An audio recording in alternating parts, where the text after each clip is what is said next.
In this problem, I'm given the system of equations that reads 3x plus 2y equals 16 and x equals y plus 2.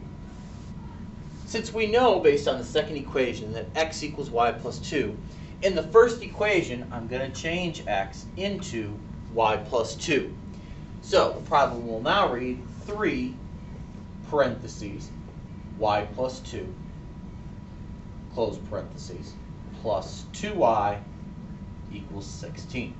You can see the only change I made from the top equation to the bottom equation is that I changed x into y plus 2 and placed it inside parentheses. The parentheses indicate that I'm going to need to use the distributive property.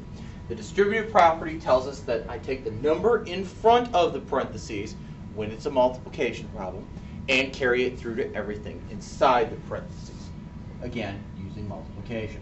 So 3 will need to go through to y, becoming 3y.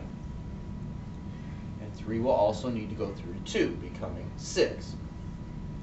Addition will stay in the middle because it was the symbol previously. The rest of the equation remains unchanged at this point. I still have plus 2y equals 16.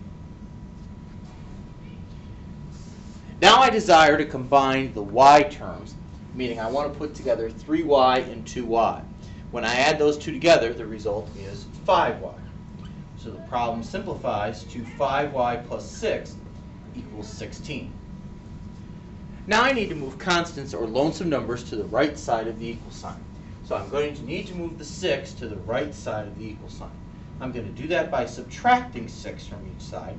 And I choose subtraction because to move something to the opposite side, we have to use the opposite operation, and as you can see, there's clearly a plus sign in front of the 6.